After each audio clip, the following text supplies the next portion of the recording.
नमस्कार दोस्तों। स्वागत है आप सभी का कर्मवीर आईसीएस में, जहां पर मैं मधु पूरी इंडियन पॉलिटी को एमसीक्यू वाइज कवर करा रही हूँ। आज का चैप्टर है द प्रियम्बल और ये इंडियन पॉलिटी का लेक्चर नंबर 13 है। तो आप किसी भी एग्जाम की तैयारी कर रहे हो, अगर इंडियन पॉलिटी आपके सिलेबस में है तो आप कम से कम इस पूरी की पूरी प्लेलिस्ट को 3 से 4 बार देख कर जरूर जाएं, जिससे कि आप एग्जामिनेशन हॉल में इंडियन पॉलिटी के क्वेश्चंस को अच्छे तरीके से सॉल्व कर पाएं। इसी उम्मीद के साथ चलते हैं पहले क्वेश्चन की तरफ। Question number first, one of the implication of equality in society is the absence of. समाज में समानता का एक निहितार्थ किसकी अनुपस्थिति है? आपके ऑप्शन हैं ए प्रिविलेजेस, बी रेस्ट्रेंट, सी कंपटीशन या डी आइडियोलॉजी। तो पहले क्वेश्चन का आंसर क्या हो जाएगा? प्रिविलेजेस, विशेषाधिकार। चलते हैं नेक्स्ट क्वेश्चन की तरफ। Question number 2, constitutional government means. संवैधानिक सरकार का मतलब है, तो आपका क्या मतलब है बताना है।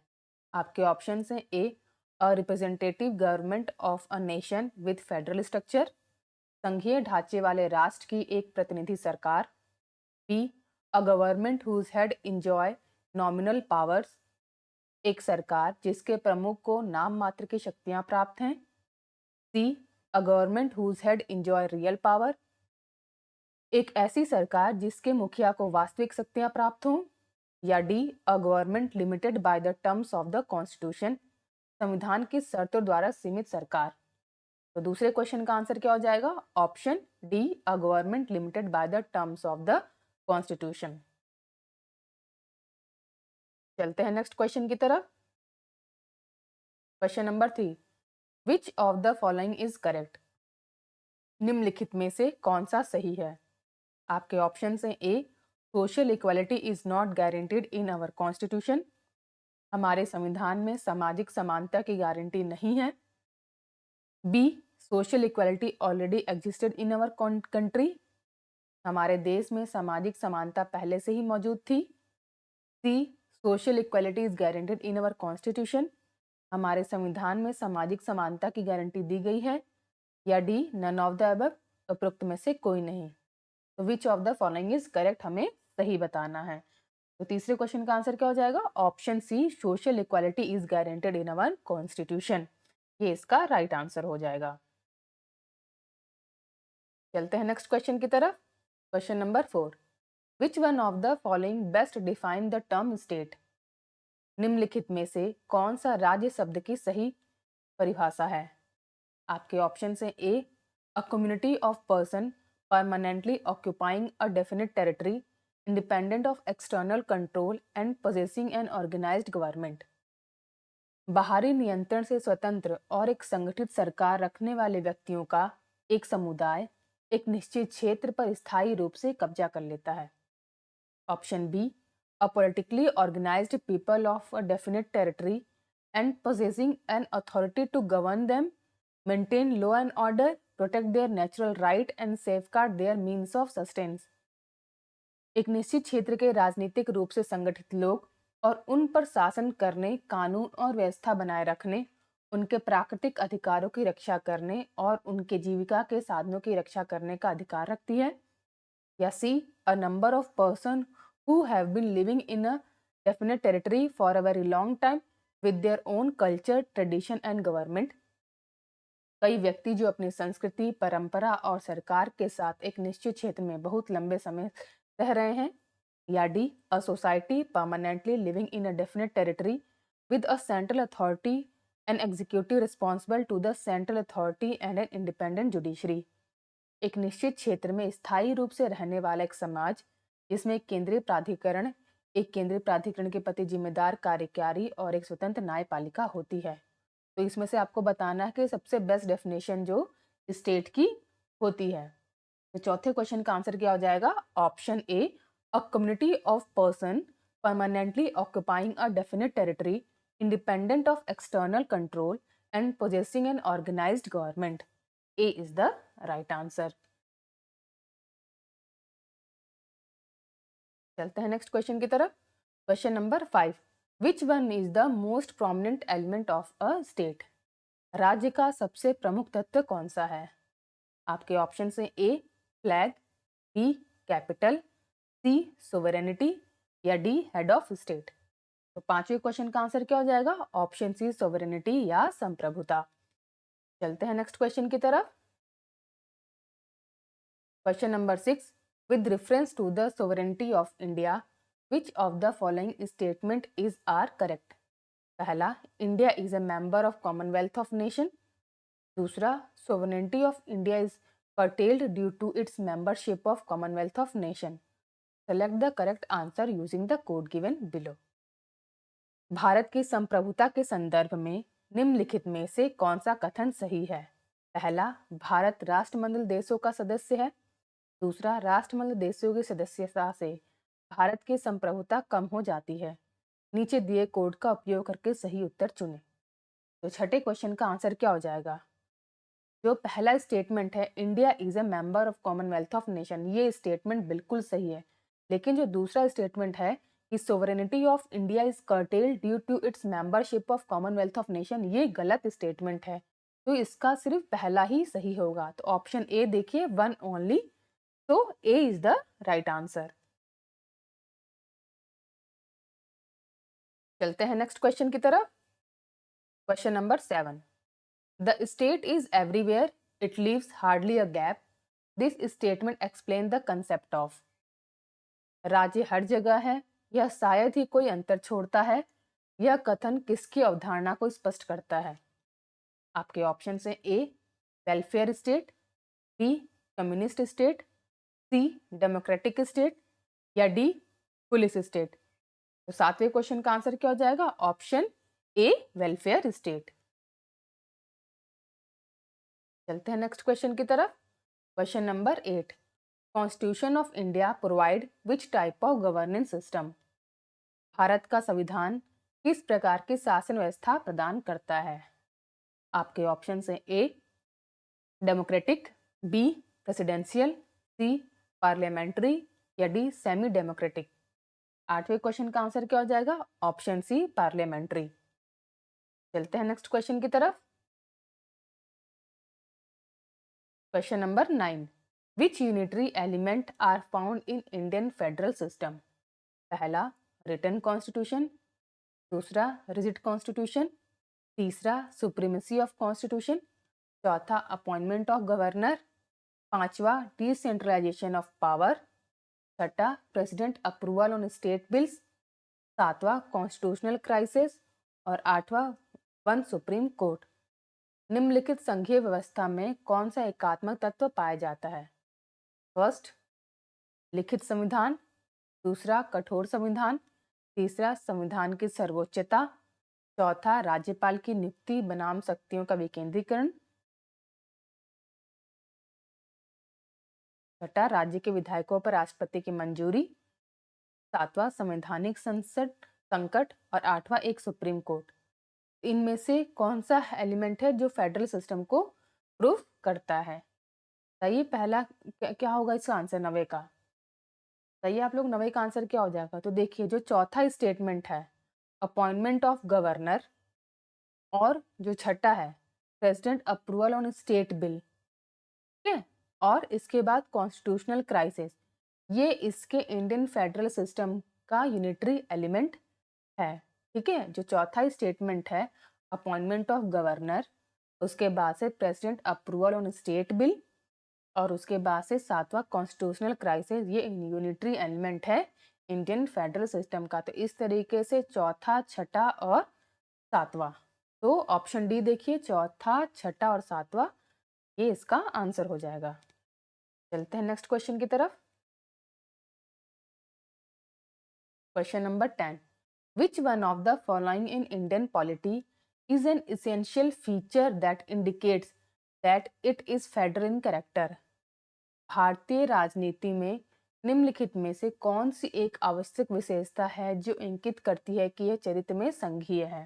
तो हमें बताना है कि कौन सा कैरेक्टर इसका फेडरल कैरेक्टर है।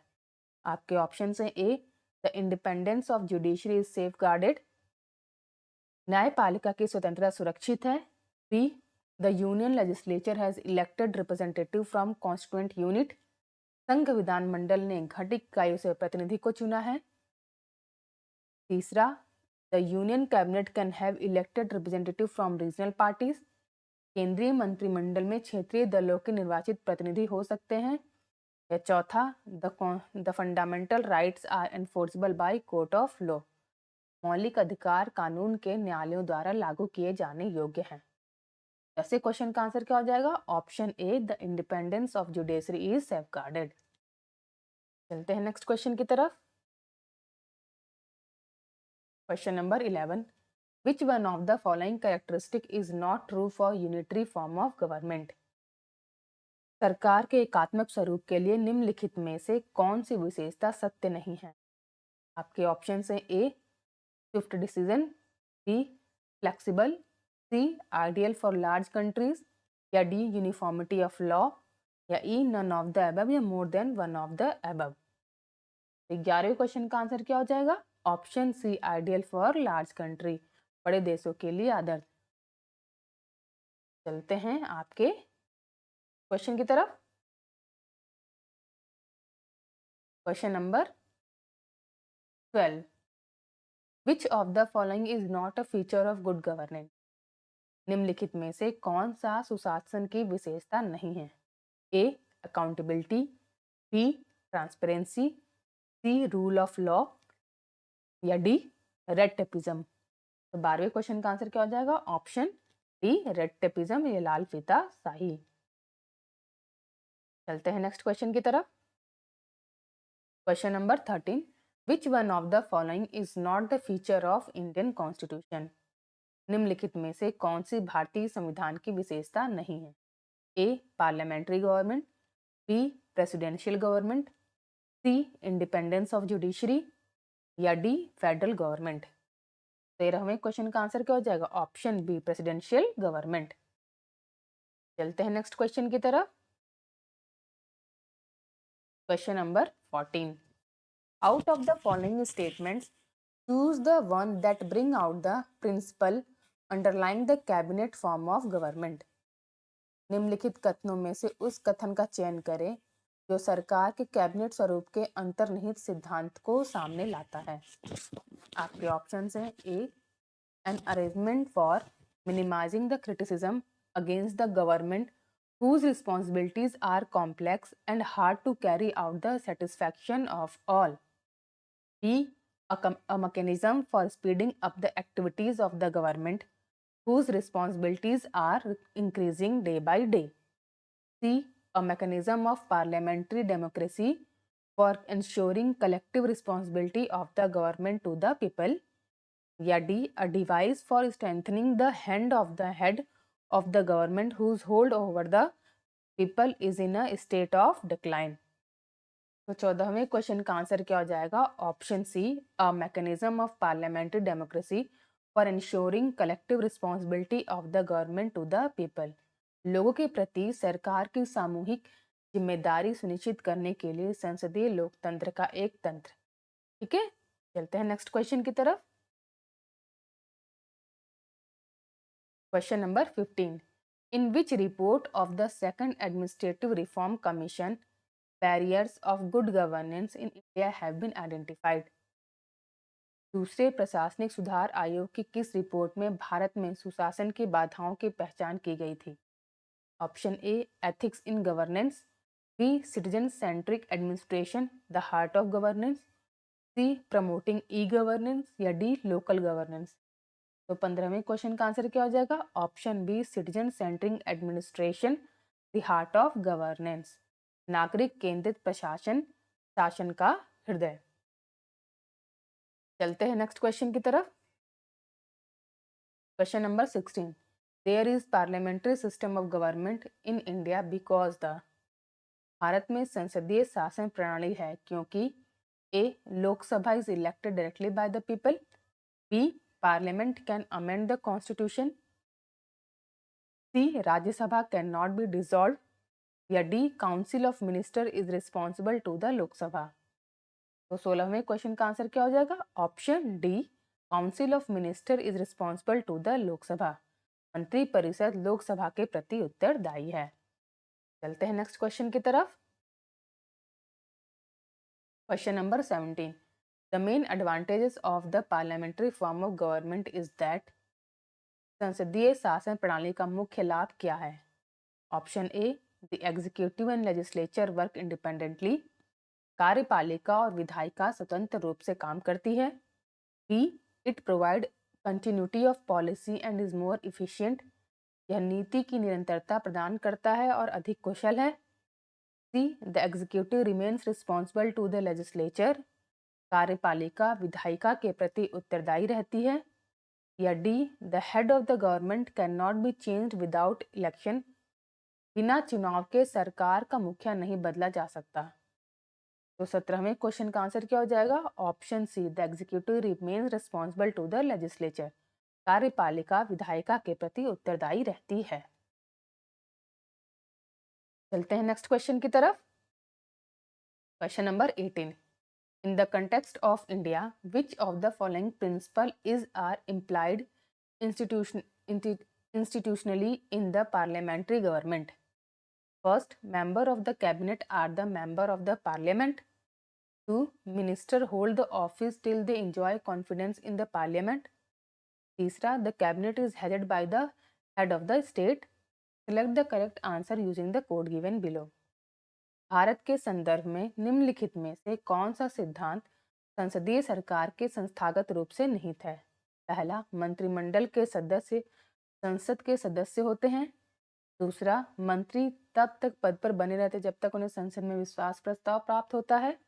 या तीसरा, मंत्रिमंडल का नेतृत्व राज्य का प्रमुख करता है। तो नीचे दिए कोड का उपयोग करके आपको सही उत्तर का चुनाव करना है। बताइए 18वें क्वेश्चन का आंसर क्या हो जाएगा?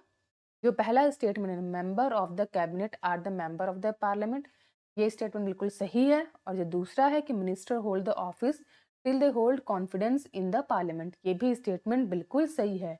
लेकिन जो तीसरा स्टेटमेंट है कि the cabinet is headed by the head of the state, ये गलत है। तो 1 एंड 2 इसका राइट आंसर होगा। तो ऑप्शन ये देखिए ए, 1 एंड 2, तो ए इज द राइट आंसर। चलते हैं नेक्स्ट क्वेश्चन की तरफ। Question number 19. In a parliamentary system of government, संसदीय शासन प्रणाली में आपको डिसाइड करना है कि क्या है। ए, जुडिशरी कंट्रोल एग्जीक्यूटिव, न्यायपालिका कार्यपालिका को नियंत्रित करती है। बी, एग्जीक्यूटिव कंट्रोल जुडिशरी, कार्यपालिका न्यायपालिका को नियंत्रित करती है। या सी, एग्जीक्यूटिव कंट्रोल लेजिस्लेचर, कार्यपालिका विधायिका को नियंत्रित करती है। डी, लेजिस्लेचर कंट्रोल एग्जीक्यूटिव, विधायिका कार्यपालिका को नियंत्रित करती है। 19वें क्वेश्चन का आंसर क्या हो जाएगा? Option D, legislature control executive, विधायिका कार्यपालिका को नियंत्रित करती है। चलते हैं नेक्स्ट क्वेश्चन की तरफ। Question number 20. A parliamentary system of government is one in which, सरकार की संसदीय प्रणाली वह है जिसमें आपके ऑप्शन हैं। A, a political parties in the parliament are represented in the government, संसद में सभी राजनीतिक दलों का सरकार में प्रतिनिधित्व है। B, the government is responsible to the parliament and can be removed by it, सरकार संसद के प्रति उत्तरदायी है और इसके द्वारा उसे हटाया जा सकता है। C, the government is elected by the people and can be removed by them, सरकार लोगों द्वारा चुनी जाती है और उन्हें उनके द्वारा हटाया जा सकता है। या D, the government is chosen by the parliament but can not be remove by it before completion of a fixed term, सरकार को संसद द्वारा चुना जाता है लेकिन एक निश्चित कार्यकाल पूरा होने से पहले इसे हटाया नहीं जा सकता। तो 20वें क्वेश्चन का आंसर क्या हो जाएगा? Option B, the government is responsible to the parliament and can be removed by it, B is the right answer. चलते हैं नेक्स्ट क्वेश्चन की तरफ। Question number 21.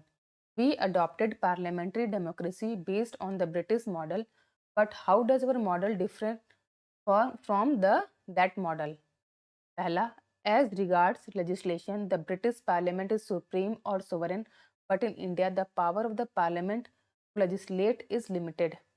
दूसरा, in India, matters related to the constitutionalities of the amendment of an act of the Parliament are referred to the Constitution bench by the Supreme Court. Select the correct answer using the code given below. हमने British model पर आधारित संसदीय लोकतंत्र को अपनाया, लेकिन हमारा model उस मॉडल से किस प्रकार भिन्न है? पहला, कानून के संबंध में ब्रिटिश संसद सर्वोच्च या संप्रभु है, लेकिन भारत में कानून बनाने की संसद की शक्ति सीमित है। दूसरा, भारत में संसद के किसी अधिनियम में संशोधन के संवैधानिकता से संबंधित मामलों को सर्वोच्च न्यायालय द्वारा संविधान पीठ को भेजा जाता है। तो नीचे दिए गए कोड का उपयोग करके सही उत्तर चुनना है। तो 21वें का आंसर क्या हो जाएगा? जो दोनों के दोनों ही स्टेटमेंट हैं, पहला और दूसरा, वो बिल्कुल सही स्टेटमेंट है। तो इस तरीके से इसका आंसर क्या हो जाएगा? Option C, both first and second. Next question की तरफ। Question number 22। In a presidential government all the executive power are vested in. राष्ट्रपति सरकार में सभी कार्यकारी शक्तियां किसमें निहित होती हैं? आपके ऑप्शन हैं A president, B cabinet, C legislature या डी अपर हाउस। तो 22वें क्वेश्चन का आंसर क्या हो जाएगा? Option A president. चलते हैं नेक्स्ट क्वेश्चन की तरफ। Question number 23। The cardinal feature of political system in India are. पहला, it is a democratic republic. दूसरा, it has a parliamentary form of government. तीसरा, the supreme power vest in people of India. चौथा, it provide for a unified authority. Select the correct answer from the code given below. Bharat में राजनीतिक व्यवस्था की प्रमुख विशेषता है। पहला, यह एक लोकतांत्रिक गणराज्य है। दूसरा, इसमें सरकार का संसदीय स्वरूप है। तीसरा, सर्वोच्च शक्ति भारत के लोगों में निहित है। चौथा, यह एक एकीकृत प्राधिकरण प्रदान करता है। तो नीचे दिए गए कोड से सही उत्तर चुनना है। 23वें का आंसर क्या हो जाएगा? पहला, दूसरा और तीसरा स्टेटमेंट इसमें बिल्कुल सही है कि it is a democratic republic, it has a parliamentary form of government and the supreme power vest in the people of India. ये तीनों के तीनों स्टेटमेंट बिल्कुल सही है, बल्कि जो चौथा स्टेटमेंट है ये गलत है कि it provide for a unified authority. तो ऑप्शन बी देखिए, 1, 2 एंड 3। तो बी इसका राइट आंसर होगा। चलते हैं नेक्स्ट क्वेश्चन की तरफ। Question number 24। Consider the following statement. पहला, India is a democratic polity. दूसरा, India is a sovereign state. तीसरा, India has a democratic society. चौथा, India is a welfare state. Which of the above statement is are true? निम्नलिखित कथनों पर विचार करें। पहला, भारत एक लोकतांत्रिक राज्य व्यवस्था है। दूसरा, भारत एक संप्रभु राज्य है। तीसरा, भारत एक लोकतांत्रिक समाज है। चौथा, भारत एक कल्याणकारी राज्य है। उपरोक्त में से कौन सा कथन सत्य है? तो 24वें का आंसर क्या हो जाएगा? जो चारों के चारों स्टेटमेंट है कि India is democratic polity, India is A sovereign state, India has a democratic society and India is a welfare state, ये चारों के चारों ही स्टेटमेंट बिल्कुल सही है। तो इस तरीके से इसका आंसर क्या हो जाएगा? 1, 2, 3 and 4 is right and D, option D देखिए, इसमें 1, 2, 3, 4 है। तो D is the right answer. चलते हैं नेक्स्ट क्वेश्चन की तरफ। Question number 25। Which one of the following is not a feature of Indian polity? निम्नलिखित में से कौन सी भारतीय राजनीति की विशेषता नहीं है? पहला, A a government following the constitution. दूसरा, डेमोक्रेटिक गवर्नमेंट। तीसरा, रूल ऑफ लॉ। चौथा, अथॉरिटेरियन गवर्नमेंट। 25वें का आंसर क्या हो जाएगा? ऑप्शन डी, अथॉरिटेरियन गवर्नमेंट भारतीय राजनीति की विशेषता नहीं है। इस तरीके से आज के हमने सेट ऑफ 25 क्वेश्चंस कंप्लीट कर लिए हैं। अगर आप सभी को ये सीरीज अच्छी लग रही है तो प्लीज़ लाइक कीजिए, कमेंट कीजिए और सब्सक्राइब कीजिए कर्मवीर ICS को। Thank you for watching.